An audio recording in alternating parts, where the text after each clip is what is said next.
Oi pessoal, tudo bem? Estamos aqui com a segunda parte. Se você não assistiu a primeira parte ainda, procure lá no meu canal, eu deixei na playlist. E nós vamos estar refutando as palavras do pastor Rodrigo Mocelin relacionado ao Ministério Pastoral Feminino. E agora, nesse vídeo, ele vai estar tentando linkar e colocar em pé de igualdade o esquerdismo, o feminismo, com o Ministério Feminino Pastoral. E a gente vai estar ouvindo aqui e vamos estar falando depois em seguida. Ana Carolina Campanholo, ela falou sobre as origens do feminismo e o seu antagonismo à fé cristã. Ela disse o seguinte: o ódio contra o cristianismo fica evidente em cada onda do movimento feminista e nas obras célebres de cada escritora fundante do pensamento revolucionário, ou seja, o pensamento marxista, esquerdista, o pensamento feminista. Ele sempre se opôs à fé cristã, vendo na fé cristã o seu inimigo. Mas é impressionante que aquele que um dia foi o nosso inimigo, hoje senta e come a nossa mesa.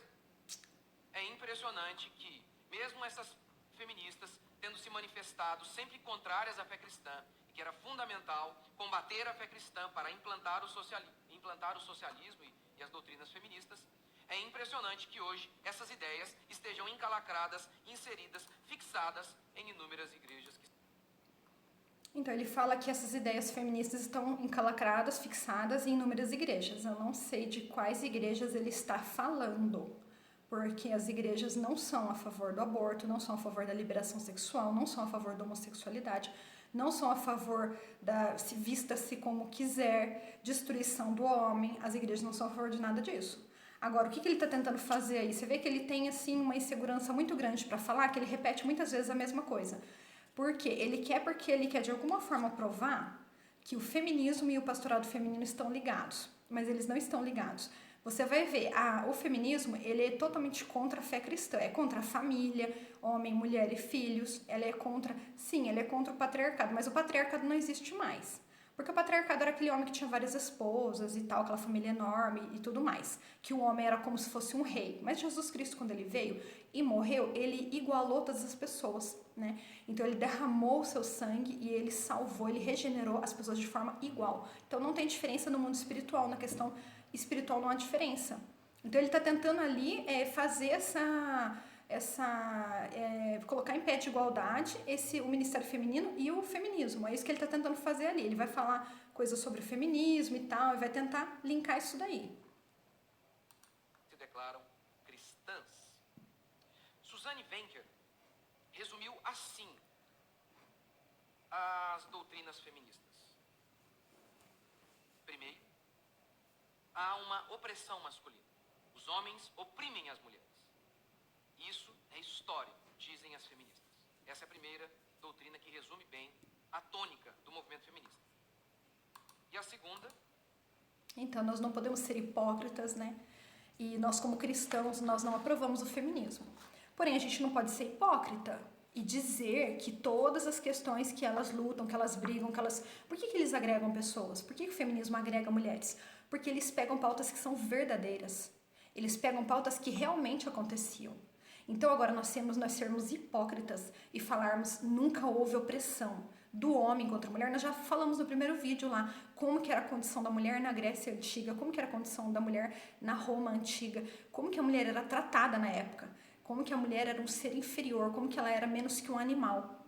E aí essas pessoas desonestas com a história, né, que não sei se não sabe ou se quer fingir que não sabe, e diz que nunca houve opressão dos homens. Nós não podemos negar e ficar fazendo de conta, fingindo que a gente não está sabendo de nada e fingir que elas estão completamente erradas e que não há nada de verdadeiro e legítimo no feminismo. Porque o feminismo ele já começou ruim, beleza, ele já começou ruim com perversão sexual, lá atrás. Só que tinham pautas que eram verdadeiras, coisas que eram verdadeiras, como por exemplo aqui, o direito à herança. A mulher não tinha direito à herança, tá? Se tivesse 5 filhas e um filho, daí o pai morre, a herança vai tudo pro irmão. O irmão, se ele quisesse cuidar, ele cuidaria das irmãs. Senão, se elas não se casassem, ficariam na sarjeta, né? Elas não tinham direito à herança. Caso a família tivesse só filhas, então a herança iria para algum primo distante, porque as mulheres não recebiam herança, tá? E aí ele está dizendo aí que as mulheres nunca foram oprimidas, fora as opressões que a gente vê lá de 2000 anos atrás. As mulheres só conseguiram direito à herança em 27 de agosto de 1960, pelo Estatuto da Mulher Casada, que garantiu às mulheres não precisavam de autorização do marido para trabalhar, receber herança e, em caso de separação, ela poderia requerer a guarda dos filhos. As mulheres só puderam votar em 24 de fevereiro de 1932. Ah, mas não foi o movimento feminista que conseguiu direito ao voto, foi um homem. Tá vendo? Aí, realmente foi um homem que deu direito ao voto para a mulher, mas as mulheres estavam pedindo voto, né? Ele vai falar sobre a questão do voto ali, depois a gente vai comentar sobre isso. Então, você vê aqui sobre a questão de estudar. As mulheres não podiam estudar no Brasil, elas não podiam estudar até o ano de 1500, quando foi descoberto o Brasil, né? Até 1827, a educação era somente para homens, tá? A educação era só para homens. Em 1879, pelo decreto 7.247, as mulheres puderam ingressar na universidade. Só que se os seus pais ou o seu marido fosse matricular ela. Então ela não tinha autorização de ir se matricular numa universidade, tinha que ser os pais ou o marido. Então ali ela já era refém, né, disso daí. Então as mulheres, elas, na época de Paulo, na época de Jesus, um testemunho de uma mulher não poderia ser considerado. Porque o testemunho de uma mulher, uma fala de uma mulher não podia ser considerado. Um homem, na época de Jesus, não podia conversar com uma mulher. Não podia conversar, porque a mulher era um ser inferior. E ali na época, você vê que nas regiões gentílicas, a mulher era tão inferior, que um animal valia mais que ela. Ela tinha um valor menor que um animal. Então ela era tratada assim como um objeto, ela era, né, como a gente comentou, o marido poderia tirar a vida dela caso ela adulterasse, o marido poderia tirar a vida de até 5 filhas, né, filhos não, porque os homens têm valor. Na época era assim, então era essa visão da época, nós temos que entender a visão. Olha aqui, isso aqui é só alguns exemplos, mas nós não podemos tirar todo o crédito das feministas e falar que elas são loucas, débil mentais e têm problemas mentais. Não pode falar isso. Tem pessoas com problemas graves lá? Com certeza. Como tem em todo lugar. Só que, claro, elas são exageradas, fazem coisas muito radicais, mas não podemos tirar todo o crédito e falar que elas não têm nenhuma razão no que elas falam. Porque dessa forma nós estamos sendo hipócritas. E nós temos que olhar e falar, não, realmente vocês estavam lutando por uma causa, realmente as mulheres não podiam votar, as mulheres não podiam estudar, as mulheres não podiam ter profissão, as mulheres não podiam se divorciar. Apanhavam, eram agredidas, mas elas tinham que ficar com o marido, porque se elas se separam, elas não têm para onde ir, elas não têm dinheiro, elas não têm profissão, elas não têm herança. Era assim a vida das mulheres no passado, e as feministas lutavam por isso. Ah, mas o esquerdismo entrou e tomou o feminismo ali, essas causas, e começou a levar para o lado do socialismo. Verdade. Ele realmente foi de cunho político e começou a levar as feministas para o lado da política e levando isso para a questão do socialismo. Já querer destruir o capitalismo e toda uma história relacionada aí.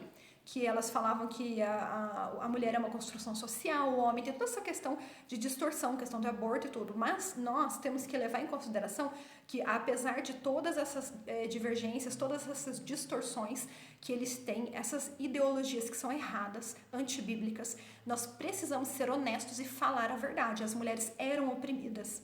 Nós não podemos fingir que nada acontecia. Só uma pessoa que é uma pessoa totalmente analfabeta na questão histórica brasileira e mundial pode dizer que a mulher nunca foi oprimida. Aí a Ana Campelo fala, mas as mulheres eram oprimidas, mas os homens sofriam mais que as mulheres porque trabalhavam em trabalhos pesados. Legal, eles trabalhavam em trabalhos pesados, eles sofriam. Só que as mulheres também sofriam. E realmente as leis eram a favor dos homens, eles eram os líderes, eles faziam o que eles queriam. Mas a gente vai falar sobre isso mais pra frente. Os homens e mulheres não são diferentes. São iguais, exceto por suas partes íntimas. Algumas feministas chegam até ao absurdo de dizer: as mulheres são mais fracas porque, diante da opressão masculina por décadas e séculos e por toda a história humana, os homens tiraram as mulheres do mercado de trabalho. Por isso, elas não conseguiram se desenvolver fisicamente. Ou seja, os homens e as mulheres são completamente idênticos, iguais. Ora, é com base nesse preceito aqui, ó, os dois são idênticos, que surgem todas as pautas feministas. Por exemplo, o direito ao voto. Eu não devia gastar tempo com isso, mas vou ter que gastar, né? Porque senão você acha que o direito ao voto, né, as mulheres pedindo o direito ao voto, foi porque antes elas eram oprimidas. Não, não eram. Não, não eram. Você sabe que muitas mulheres Analfabetismo histórico. não queriam votar? Sabe por quê? Como os americanos conquistaram o voto? Porque antes havia apenas monarquia, não havia voto. O voto surge ali na República Americana. Como os americanos conquistaram o direito ao voto? A Inglaterra, eles eram colônia da Inglaterra, faziam parte do governo da Inglaterra. Como eles conquistaram o seu direito ao voto? Guerreando. Eles lutaram e os homens morreram numa guerra, e assim eles conquistaram o direito de eleger os seus representantes. É por isso que muitas mulheres não queriam direito ao voto, porque elas sabiam que havia aí uma implicação uma ligação direta com a guerra. Os americanos conquistaram o direito ao voto por meio da guerra. O que implicaria, se você quer votar, você também tem que ir para a guerra.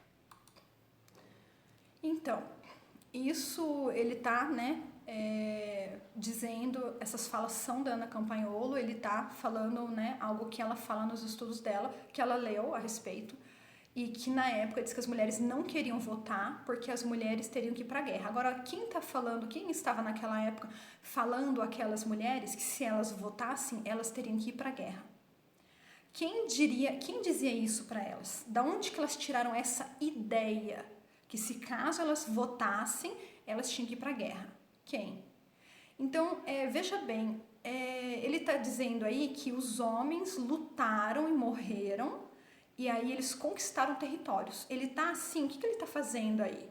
Outra falácia totalmente desonesta.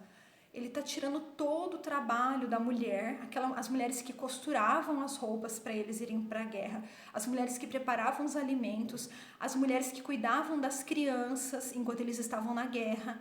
Agora fala uma coisa para mim, qual governo, por mais tolo que seja, por mais ignorante que seja, qual governante que você acredita que teria a burrice de mandar todos os homens e todas as mulheres para a guerra?